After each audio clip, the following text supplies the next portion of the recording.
Dans les vastes plaines dorées de la savane Maasai, où les baobabs séculaires dessinaient des silhouettes majestueuses contre le ciel bleu, vivait la princesse Nia.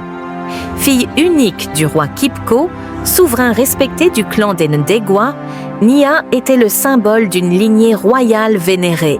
Depuis sa naissance, elle portait le poids des traditions ancestrales et des alliances politiques sur ses jeunes épaules. Le royaume Maasai était un terre de contrastes fascinants, où les coutumes séculaires régissaient la vie quotidienne.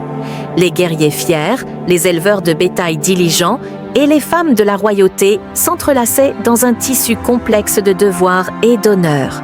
Mais même dans ce monde profondément enraciné dans la tradition, les sentiments humains avaient leur propre place, souvent cachés sous les couches des obligations sociales. Mais depuis son enfance, Nia avait été éduquée pour remplir son rôle de future reine, avec dignité et obéissance. Ses journées étaient rythmées par les leçons de courtoisie, les cérémonies religieuses et les visites de dignitaires. Cependant, le destin avait décidé de la surprendre. Un après-midi ensoleillé, alors que Nia se promenait dans les vastes étendues de la savane, elle aperçut un groupe de jeunes hommes s'occupant des troupeaux. Parmi eux se trouvait Jomo, un éleveur de bétail aux yeux brillants et au sourire chaleureux. Ses mouvements étaient fluides et naturels, en parfaite harmonie avec le rythme de la nature. Nia était captivée par la manière dont il interagissait avec les animaux, faisant preuve d'une compréhension presque mystique de leur comportement. Un jour, alors qu'une tempête inattendue éclatait, Nia s'aventura trop loin de son groupe. En cherchant refuge, elle se perdit dans les profondeurs de la savane. Le vent hurlait et la pluie battait, rendant sa situation de plus en plus désespérée. C'est alors que Jomo, passant par là avec son troupeau, la trouva trempée et épuisée. Sans hésiter, il la recueillit et l'abrita sous une grande toile de tente qu'il avait pour les conditions extrêmes. Ce geste de bravoure marqua le début d'une relation qui allait bouleverser leur vie. Chaque rencontre entre Nia et Jomo devint un moment précieux. Leurs conversations, leurs rires et leurs échanges devinrent des souvenirs que Nia chérissait. Pourtant, ces moments étaient éphémères, car ils se déroulaient loin des regards des autres, dans l'ombre des traditions et des devoirs. Les jours passaient et le royaume Maasai était en effervescence. Le roi Mosi, dirigeant du clan voisin, demanda la main de Nia en mariage. Cette demande visait à sceller une alliance politique cruciale pour les deux clans, assurant une paix durable et des relations commerciales prospères. Les ancêtres Maasai avaient toujours considéré ces alliances comme essentielles pour maintenir l'équilibre et l'harmonie entre les tribus. Nia reçut la nouvelle avec un mélange d'appréhension et de résignation. Elle comprenait les raisons politiques derrière ce mariage, mais son cœur était déchiré. Elle savait qu'elle devait honorer les traditions et les attentes de son père, mais l'idée de se marier avec un homme qu'elle ne connaissait pas l'angoissait profondément. Le roi Kipko, bien que touché par la douleur de sa fille, était déterminé à respecter l'accord qui allait renforcer la position de leur clan. Nia se retrouva donc prise entre les exigences de son père et ses propres sentiments pour Jomo.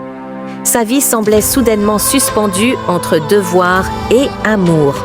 Les jours précédant la cérémonie étaient chargés de préparatifs. Les vêtements de cérémonie, les bijoux étincelants et les rituels sacrés étaient minutieusement orchestrés. Nia se retrouvait enfermée dans une cage dorée, entourée de beauté et de luxe, mais privée de sa liberté intérieure. Chaque sourire forcé, chaque conversation polie, chaque regard admiratif des invités lui pesait lourdement. La nuit précédant le mariage, Nia décida de se rendre secrètement à la rencontre de Jomo. Elle se déroba de la vue des gardes et emprunta un chemin sinueux à travers les buissons et les arbres, guidée uniquement par la lueur des étoiles. Elle trouva Jomo à l'endroit où ils s'étaient rencontrés pour la première fois, sous un grand baobab qui semblait comprendre sa peine. Leurs échanges cette nuit-là étaient empreints de mélancolie. Jomo, bien qu'ému par la situation, proposa à Nia de fuir ensemble. Il avait une petite cachette dans les collines voisines où ils pourraient vivre loin des contraintes de la société Maasai. Mais Nia savait que cette fuite aurait des conséquences dramatiques pour leur famille et leur clan. Le lendemain matin, le royaume était en effervescence. Les préparatifs de mariage se poursuivaient avec une intensité fébrile. Nia, le cœur lourd, s'approcha de son père. Elle lui révéla ses sentiments pour Jomo et le conflit déchirant qu'elle ressentait entre son amour et ses devoirs. Le roi Kitko, bien que surpris et attristé, comprit l'importance des émotions de sa fille.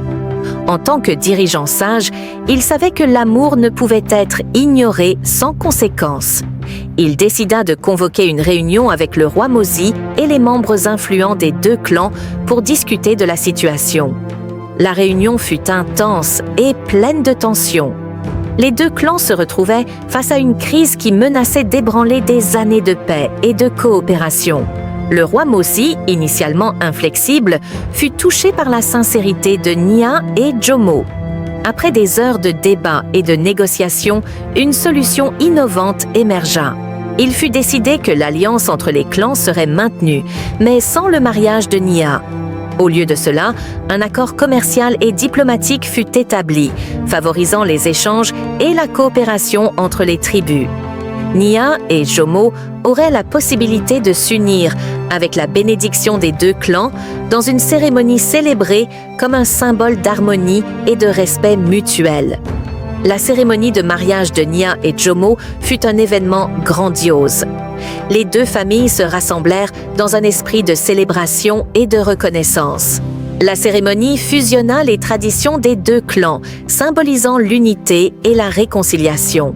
Nia, vêtue de ses plus beaux atours massais, marchait aux côtés de Jomo, qui était aussi magnifiquement paré. Leurs visages étaient illuminés par un bonheur sincère, contrastant avec l'éclat des bijoux et des tissus colorés. Les chants et les danses des membres des deux clans résonnaient dans la savane, créant une atmosphère de joie collective. Après la cérémonie, Nia et Jomo commencèrent leur nouvelle vie ensemble, en équilibre entre tradition et modernité.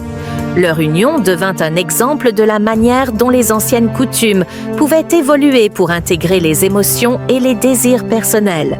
Leur histoire, pleine de défis et de triomphes, fut racontée à travers les générations comme un symbole de l'amour véritable et du respect des traditions. Abonne-toi et aime la vidéo.